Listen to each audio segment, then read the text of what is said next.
नाम।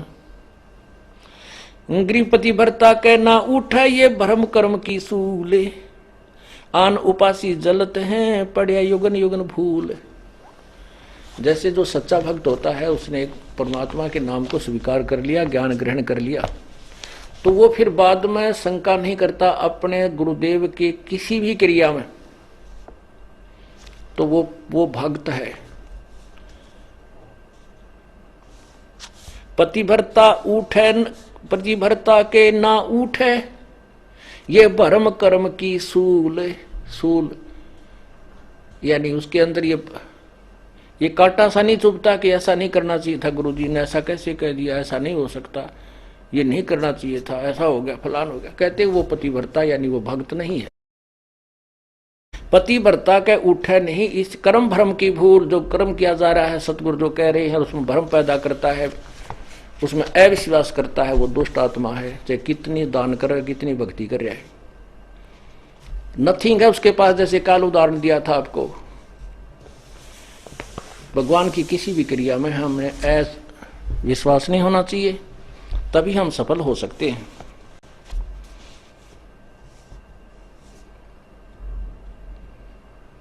अब जैसे परमात्मा ने लीला की थी,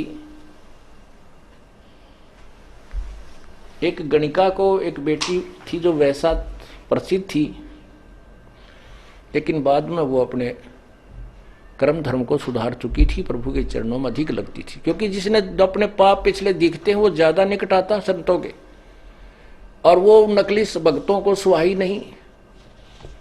गुरु जी ऐसे नहीं करना चाहिए, गुरु जी ने यहाँ नहीं बिठानी चाहिए, वह लड़की बदनाम है, संगत बदनाम हो जाएगी, आश्रम बदनाम हो जाएगा, ऐसा नहीं करना चाहिए। तो ये शिक्षा जो हम देते हैं गुरु जी के, तो हम दुष्ट आत्मा हैं। संत की क्रिया को यदि हम समझ जाएं तो फिर हम मन संत हो गए, फिर यहाँ स्टूडेंट बनकर बैठने की क्या जरूरत है तुम्हारी। पुण्यात्माओं, जो भी आप बुद्धिमान ये हो जाओगे, नहीं हो तो धीरे धीरे परमात्मा बहुत झटके देगा, तो हम तभी वहां पार होंगे। कहते हैं कच्चा हीरा करच हो और नहीं सह घन भार, ऐसा यो मन हो रहा वहां लेखा ले दर करतार। हीरे को परखने की एक सिंपल एक विधि है, उसको ऐरन पर रख देते हैं, नीचे लोहे के प्लेट पर बहुत बड़ी भार है, एक मूसल सा होता है, और ऊपर से उसके घन ठोकते हैं। यदि वो खरोंच हो जाती है उस हीरे के, तो वो कच्चा हीरा एक आनेगा नहीं, और वो जो का त्यों है उसके निशान भी नहीं बनता है, तो वो पक्का हीरा है, उसी की कीमत है। तो यहाँ परमात्मा कहते हैं कि कच्चा हीरा कर्च होए, कच्चा भक्त फिसट जाएगा। ये क्या हो गया, ऐसा नहीं करना चाहिए था गुरुजी ने, ऐसा नहीं होना चाहिए था, पर कैसे हो गया। अरे पशु, आज तक तूने ये सीखा इतने ज्ञान में। तो परमात्मा कहते हैं कच्चा हीरा करच हो नहीं सह घन भार घन मार, ऐसा यो मन हो रहे तो लेखा लेकर तार। पक्का हीरा बनोगे तो कीमत है, कच्चे की कितनी। और परमात्मा कहते शीश तुम्हारा जाएगा कर सतगुरु को दान, मेरा मेरी छोड़ दे यूं ही गयो मैदान। शीश तुम्हारा जाएगा और सिर के साटे हरी मिले तो भी सस्ता जान। हम छोटी से नुकसान को रोने लग जाते हैं। जो परमात्मा लास्ट में कहते हैं तेरा सिर दे के भी भगवान मिलता हो, तुझे गुरु संत सदगुरु मिलता हो, तो इन्होंने सोच ले कुछ भी ना गया। क्योंकि कोट शीश तन दे लिए यमराजा की भेंट, और एक शीश देकर देख ले अपने सतगुरु जी की भेंट।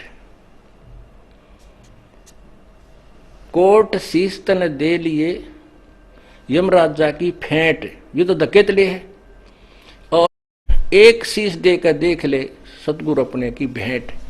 भेंट होती सब इच्छा से देना, और फेंट है झटके में, कोई फटकारा मार के, कोई झटका दे के, कोई किसी प्रकार खत्म कर देना।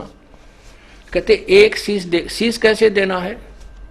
सिर सौंप्या गुरुदेव को सफल होया यो शीश, नतानंद इस शीश पर आप बसे जगदीश।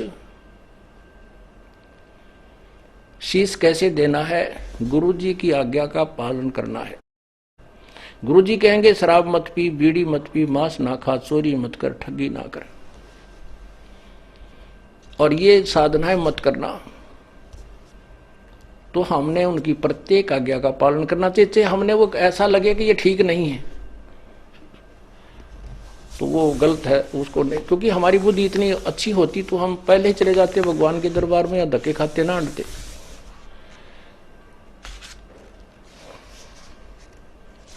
तो इस प्रकार हमने साधना को सच्चे दिल से करना है।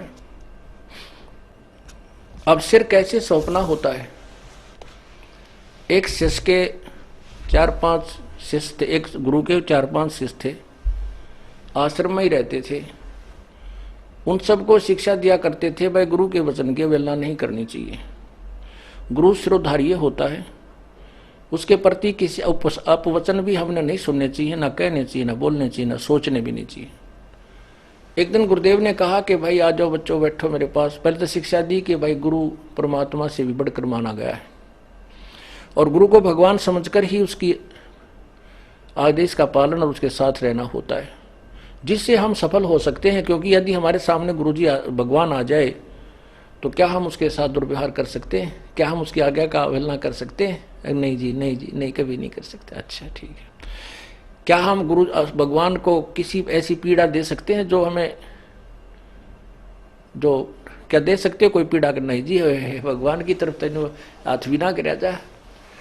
तो कुछ देर के बाद वो गुरु जी कहता भी मेरी आज्ञा है कि तुम 5-5 जूते मेरे सिर में लगाओ। आप सभी 5-5 जूते निकालो अपने और मेरे सिर में मारो। अब सब स्तब्ध हो गए कि एक तरफ तो गुरु भगवान होता है, दूसरी तरफ उसकी आज्ञा का पालन, वो भी उल्लंघन। अगर नहीं मारेंगे तो हम। तब एक भक्त ने काफी देर के बाद अपना जूता निकाला और गुरुजी के चरणों के निकट जाकर के अपने सिर में 5 मारे। संत जी ने कहा बेटा डांडी मत मारे, तेरे सिर में नहीं कहा, मैंने मेरे सिर में कहा है। तब उसने कहा गुरुदेव ये दास का शीश भी तो आप ही का तो है, आपके शीश पे मार रहा हूं। तब उसको सीने से लगा लिया। धन है बेटा, बुद्धि भी चाहिए थोड़ी सी इस भक्ति मार्ग में। अकलबंद एक घना, बिना अकल क्या लख।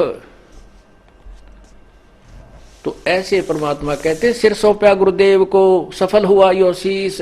संत जी कह रहे हैं और नित्यानंद इस शीश पे आप बसे जगदीशी। मारा रहा नहीं उसका है, इसने मारो चाहे छोड़ दो, रखो चाहे खत्म करो, तो काल भी अड़प लेगा किसी दिन।